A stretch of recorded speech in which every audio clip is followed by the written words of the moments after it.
Assalamualaikum warahmatullahi wabarakatuh. Bismillahirrahmanirrahim. Alhamdulillahirabbil alamin. Wassalatu wassalamu ala sayyidina Muhammad wa ala alihi washabihi ajmain, amma ba'du. Para pendengar Radio Rosil yang saya hormati, berita di langit kali ini adalah tentang faidah bepergian, faidah merantau atau safar. Safar atau merantau adalah merupakan tradisi para anbiya. Hampir semua nabi itu mereka safar, travel. Nabi Adam AS safar dari surga ke bumi. Nabi Ibrahim dari Babylon ke Palestina, ke daerah Mekah. Nabi Musa, Nabi Isa AS, dan juga Nabi Muhammad SAW, travel. Nabi bepergian ke Madinah, ke Tabuk, dan sebagainya. Malah ada seorang penulis terkenal, sejarawan Muslim, namanya Ibnu Battutah. Dia safar atau merantau 30 tahun, yaitu dari mulai tahun 1326. Umurnya ketika itu 1 tahun. Jadi, dan juga para ulama, para da'i itu mereka lakukan perantauan kemana-mana untuk mencari ilmu dan pengalaman. Sehingga safar ini merupakan tanda kita ini bersyukur kepada Allah SWT dan juga melaksanakan perintah Allah. Fasiru fil ardi fanduru. Allah mengatakan, merantaulah di bumi ini dan lihat. Yang sangat menarik, kata-kata safar dalam bahasa Arab artinya sesuatu yang diperlihatkan, yang ditampakkan. Oleh karena itu orang yang selalu senyum itu disebut musfir, karena dia menampakkan giginya. Perempuan yang membuka mukanya disebut safirah. Memang betul kalau kita ingin tahu keaslian seseorang itu ketika bepergian. Pengalaman saya bawa bimbing umroh haji, itu keaslian orang itu ketika orang itu apa sabar atau enggak, orang itu dermawan atau bakhil, itu ketika berlayar. Nampak keasliannya. Yang dulu kita sangka ya Allah kalem orangnya sabar, ternyata begitu misalnya mobil mogok, bisnya mogok, ngamuk bukan main. Makanya Umar bin Khattab ketika ada orang bersedia menjadi saksi, Umar bertanya, apa kamu pernah berbisnis dengan dia? Enggak pernah. Pernah bepergian? Enggak pernah. Oh, jadi kamu lihat tiap hari ke masjid dia? Iya, kamu enggak kenal dia. Oleh karena itu Imam Syafi'i yang suka merantau mengatakan wasafir fil asfari khamsu fawaid. Merantaulah karena dalam merantau itu ada 5 faidah. Tafarruju hammin, menghilangkan kesumpakan, stres. Waqtisabu ma'isyatin, mencari rezeki atau mendapatkan rezeki. Wa ilmin, mendapatkan ilmu. Dan yang keempat, mendapatkan adab atau mendapatkan pelajaran tata krama. Macam-macam bangsa. Yang terakhir, wasuhbatu majidin, mendapatkan kawan yang baik dan mulia. Jadi yang pertama tadi kata Imam Syafi'i, di antara faidah kita bepergian adalah menghilangkan kesumpakan. Kita kalau di rumah terus, di kampung kita terus, kadang-kadang memang tabiat manusia. Kita merasa bosan. Makan makanan itu terus, dan sebagainya. Makanya bepergian itu akan membuka jendela atau pintu untuk melihat tempat yang lain yang tidak pernah kita lihat. Right? Dan itu akan membuka cakrawala kita. Jadi mari kita berlayar supaya menghilangkan kebosanan, right? Dan sebagainya.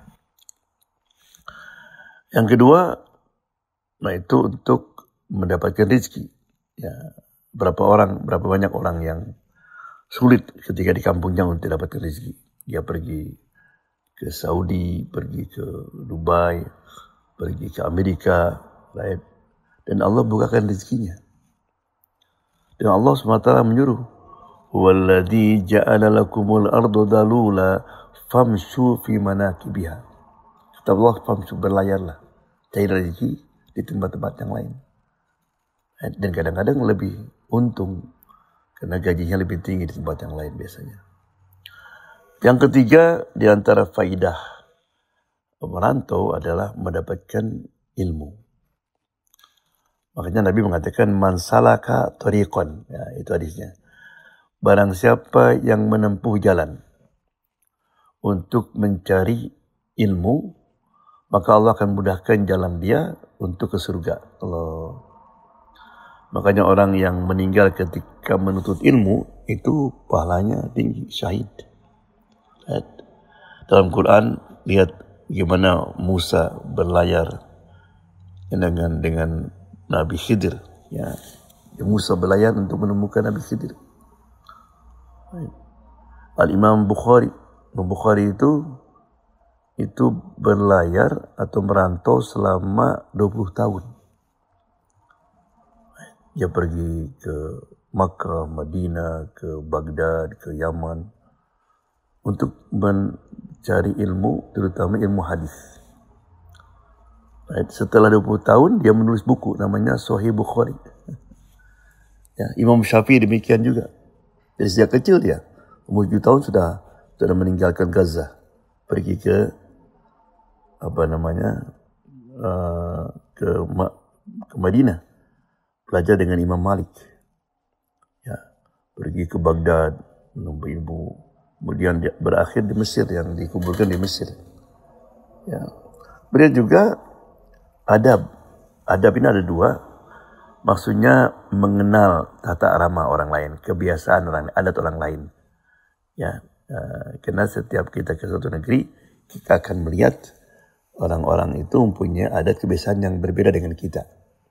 Nah, bagaimana kita bisa toleransi dengan adat itu? Orang Jepang misalnya suka menundukkan badannya kalau ketemu orang, ya, itu adat mereka.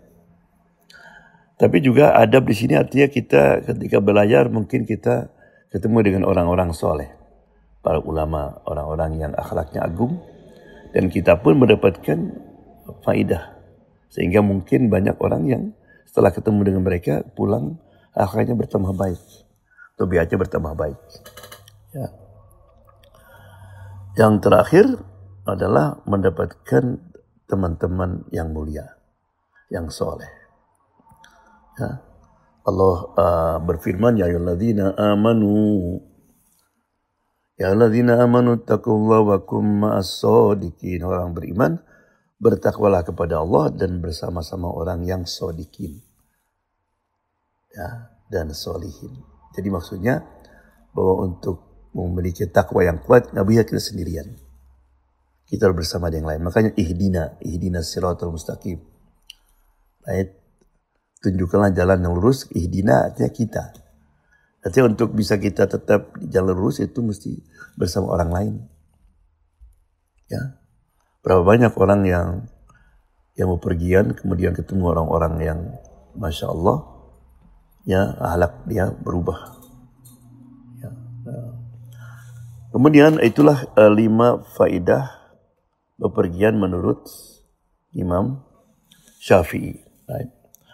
Nah, dalam kita merantau juga ada namanya adabus safar. Adab-adab safar. Yang pertama itu disunahkan atau diharuskan kita untuk memilih pemimpin.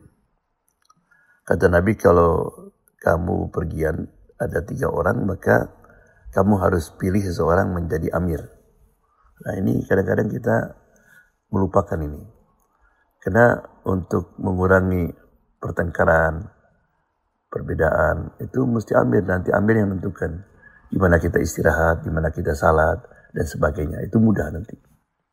Right? Jadi mari kalau kita pergi, kita bisa yang diangkat amir itu karena dia lebih tua, lebih berpengalaman misalnya. Maka Nabi kadang-kadang disuruh, siapa yang hafal surat Baqarah? Saya, kamu jadi pemimpin. Subhanallah, ya. Yang kedua, jangan lupa membaca doa safar. Doa safar.